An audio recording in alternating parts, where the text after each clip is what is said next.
Coach, you're out of media day. What's the most common question you're getting out there? Well, I didn't expect it to work this way, but I'm glad it did. The question we're getting most often is, I hear you going to the spread, since that's new to our offense and all. And I'm glad everybody's thinking about that, because when we line up in two tight ends in I formation in the first game, they won't expect it. Are you going to be in the pistol formation for a little more flexibility with that I formation there?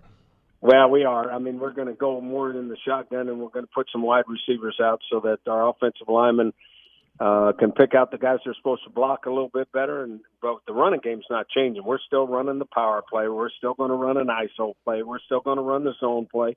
And we're still going to try to run the ball and keep it away from them. And if they put enough guys in there to stop the run, hopefully our wide receivers that are spread out can make them pay for it. Coach, when I think spread offense, too, I immediately think of like the hurry-up element associated with some modern, pro football or college football. When you go spread, is there an element of sometimes going in a hurry-up style as well offensively, or no? I think it lends itself that you can go maybe 3 or 4 different tempos. But you can also, you can still get in a huddle. You can still spend your time. You can still use all 20 seconds before you snap the ball. Or you're already lined up there and you can get more practice at going hurry up. And there's about 3 or 4 different tempos you can use. And I think that the hurry up, fast paced in the I formation and under center is more difficult than it is in the spread and in the shotgun. Rocky Long on Extra 1360. Your quarterback Ryan Agnew coming into the season with all the experience that he gained last year through the injury to Christian Chapman. How beneficial was last year to him, and what are the expectations on him this season? Well, I think that we have an experienced quarterback coming back where we might not have if that hadn't happened with Ryan getting to play all those games and starting 6 of them. The other reason, I think we're trying to put our guys in the positions that have comfort. And Ryan in high school was a spread quarterback and took the snap from center in the shotgun. And then we can add the addition of the RPOs to the scheme so that he can read the line of scrimmage and maybe carry the ball. He's good with the ball in his hand. We noticed that last year when he was scrambling. What's your offensive line look like heading into the season, and how does their expectations or their work change moving to this spread offense? I think that was one of our biggest issues last year. We got 3 offensive linemen that were good players that were hurt, where we have more depth and more experience this year. So that should not be a problem. But I also think going to this new formation makes it a little bit easier mentally for them. And I think we're big and strong up front. And if they know who to block, I think they're going to get them blocked. Coach, you mentioned the RPOs, the run-pass options. Not a huge part of the program last year. How big of a part of the program is it going to be this year? It is all going to be dependent on how the defense lines up. If the defense is going to line up where they basically have 6 in the box, there's going to be a lot of RPOs. If they don't, if they want to spread out to keep you from throwing the ball a little bit out there off those RPOs, then we're going to run it. It's I don't know who started the spread, but it simplifies the game for the quarterback and gives them a chance to maybe play better. Coach, what concerns you the most heading into camp? Well, right now it's our wide receivers and our defensive line. Our wide receivers are going to have to play a lot better than they did last year. And our defensive line is all new young guys that haven't played very much because we had 4 seniors up there last year. So if the defensive line plays okay, I think we're good at linebacker and in the secondary. And then our wide receivers got to step up and make some people pay if they want to stop the run.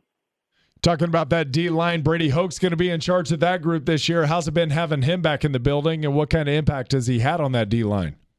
Well, I think he's already made some progress with them. Obviously, he's going to make a lot more progress as we continue on.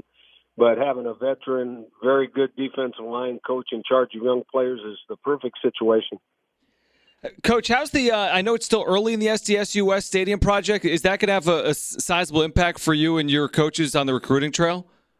Well, obviously, I think it helps because we used it last year that we think our freshman class that is coming in this year is going to get to play in that stadium. And I think it makes a difference to some of them. And what I really think the difference is going to be made after the stadium is built and you have the home field advantage where you can fill it up and they give you a little boost. And I think when recruits see a filled stadium, that will have a lot more to do with than just the prospect of having a new stadium.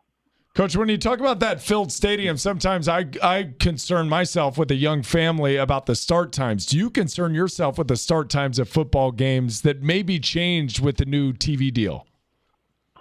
Well, hopefully the new TV deal will give us a chance to play more afternoon and early evening games. I think right now that we're fighting a battle when we play nothing but night games, and like you said, it probably affects families more than anybody else. I think players all want to play as early as they can. The best time to play is when you get out. You wake up in the morning, you go eat something, then you go to practice, or you go to the stadium and practice or play. That's much better, but I mean, we got to get used to it because of the TV package we're on now, and hopefully the new TV package will allow us to play more afternoon and evening games. Coach, this is kind of a two-part question, and I'll ask both of them. Did you see the new LSU locker room renovation, which was something like $28 million renovation? And even if you didn't, does college football, is there an issue when it comes to this arms race for facilities?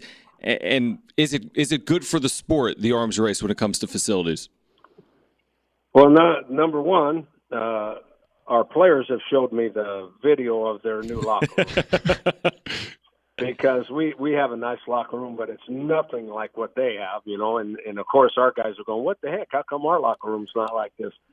I think the people that are in the Power 5 that have the money have all kinds of advantages. The best thing that I like to say about that is, guess what, when they get on the football field, they're no different than we are.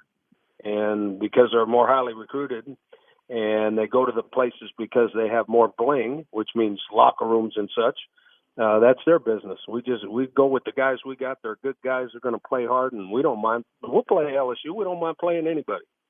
It's like Rocky versus Ivan Drago in Rocky IV. I mean, you got all the technology and the Drago camp, and then you got the Rocky camp that's just a little bit inherently tougher. Do you use that when you're talking to guys when you're going to play those Power 5 teams? No, I think that early on in the development of the program, we tried to play that up. But to be honest with you, the players in our program, we don't see anybody any different. We don't treat anybody any different. Love that. All right, Coach, Juwan Washington, he played 9 games last year, had 999 rushing yards, yet he got left off the Doak Walker watch list for the running backs.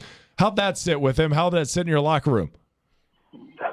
Well, I think that it was, hard on our team last year when Juwan got hurt. I think he would have been in the mix last year, and I think he would have obviously been a preseason guy this year. But even though he missed half the season, he was picked on the first-team all-conference preseason team, so everybody else knows how good he is. He's going to have a great year.